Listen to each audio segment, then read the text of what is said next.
His eyes opened to the noise of wheels screeching around him.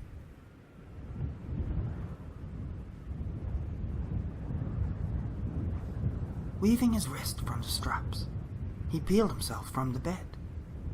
"Here's your coffee," whispered around the dark room, bouncing off the walls in a jaded echo. His eyes looked weary, heavy bags with dark stains of unrest, tainted in his tired stare.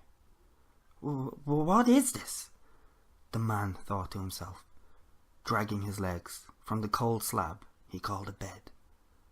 There was a folder on the floor, inches from his feet. Stains of blood splashed across the torn pages within it. He leaned forward, placing the tattered files in his cracked palms.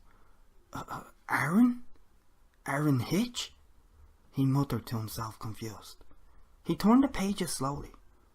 Highway collision? A bead of sweat dripped down from his brow as he read on. The hairs on the back of his neck began to stand tall. Before he could read on, he felt eyes gaze upon him. His instincts forced him to his feet.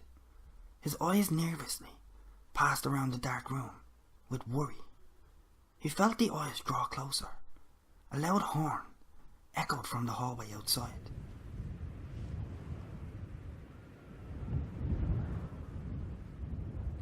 He knew he couldn't stay in this room. The atmosphere was cold and dense. To his right, the hallway began to light up with a tinted glow. He made his way towards it. When he peeled his head around the corner of the doorway, two giant glowing lights came rushing towards him. His body froze in a panic. What is this? Before he could react, his body was knocked to the floor. When he finally came to be, his hands were cold. He raised to his feet with fainted grunts. When he looked to his feet, he noticed he was on a road. The cracks and holes within its tracks cast a shiver throughout his soul.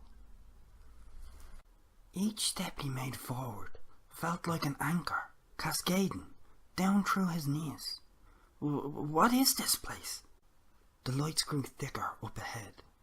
Out of mere confusion, the man dragged himself across the hardened concrete. That light, it looks familiar, he thought to himself.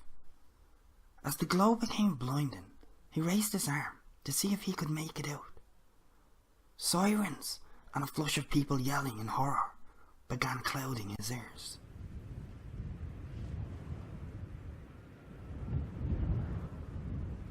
He stumbled to the ground, overwhelmed by the noise, and clutched his ears in distraught. Everything sounded familiar, yet he couldn't make it out. He began cradling his knees, mumbling to himself, "Please, go away." He repeated it over and over again, until the noise faded into a hollowed breeze. When he took his hands off his ears, the road opened up. With no other choice, he carried on. The sirens began to get louder with each step.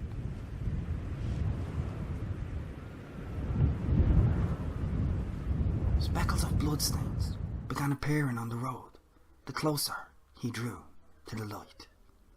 When he arrived at the scene, he felt déjà vu dawn upon him. He seen a man lay unconscious, with a white sheet over his body. Who's that? Shaking, his hand trembled.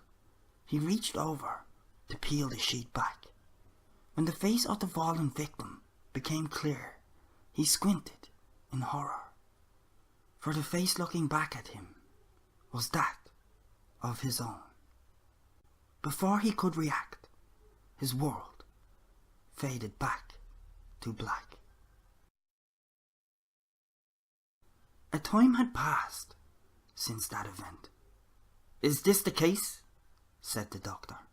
He glanced at the file by the victim's bed. Aaron Hitch. His mother had tear stains that had dried up upon her face. Her coffee she had gripped in her hand had gone cold. The doctor looked through the files slowly. Car accident. The patient is in a coma, he pondered. His mother wiped her eyes and looked over to the doctor. Any progress? The doctor nodded his head softly as the mother sat down, numb. What's good, y'all? That's my little Halloween video for Alicia Kingston. When Alicia Kingston calls the banners, you know we hear. So I hope y'all enjoyed that. Shout out to Alicia and all her subscribers. Much love from Jonnie Giantsbane and the Baratheon. One love, Alicia. Happy Halloween to everybody, and be easy, be safe, be spooky, and be great.